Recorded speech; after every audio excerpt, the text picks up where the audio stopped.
हाय बहनों, कैसी हो आप लोग। मैं आपकी पार्वती के गीत में आप लोगों का स्वागत है। आज मैं आप लोगों के लिए लेकर आई हूँ प्यारा सा सोहर गीत है। आप लोग सुनिएगा, चैनल को सब्सक्राइब करिएगा, लाइक करिएगा और कमेंट करके बताइएगा गीत कैसा लगा। मचिया ही बैठी है भाभी ललन के खेला, ललन के खेला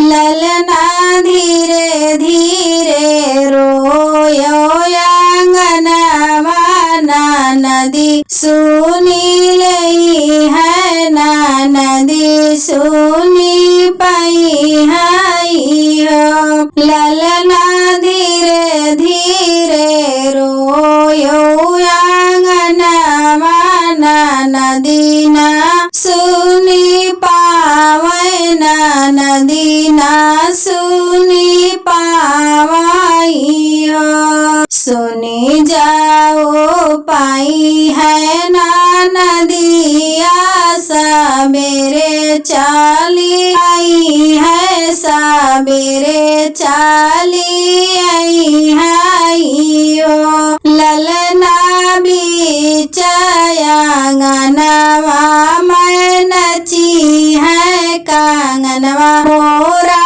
मंगी है कांगनवा, मोरा मंगी है हो ललना बीच आंगनवा, मैं नची है कांगना, मोरा मंगी है कांगनवा, मोरा मंगी है हो।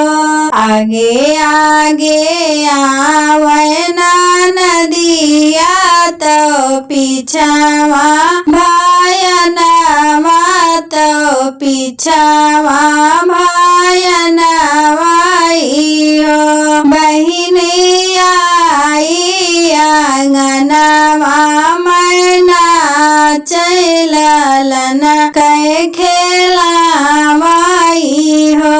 बहिनी आई के आंगनवा में नाचै ललन कै खेलावाई हो।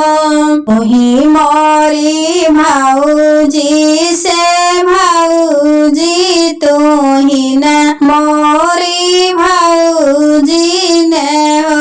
भाऊजी चोरी चोरी ललना हो वायु, कोठरिया में बैठ्यू हमें न बोलायू हो। भाऊजी चोरी चोरी ललना हो वायु, कोठरिया में बैठ्यू हमें न बोलायू हो। भाऊजी हमालिया हाथे कै कांगनवा, भतीजा ने छावर हो। भाऊजी हमालिया हाथे कै कांगनवा, भतीजा ने छावर हो। इतनी बचने सुन भाऊजी, तो कंगना निकार, तो कंगना निकार हो। ननदी पहिनो ना हमारो कंगनवा, भतीजा आशीष भतीजवा आशीष हो। ननदी पहिनो ना हमारो कंगनवा, आंगनवा बीचे नाचो भतीजवा आशीष हो।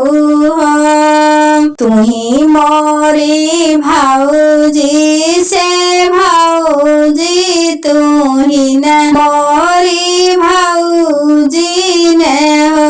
भाऊजी पहिनो तू अपन का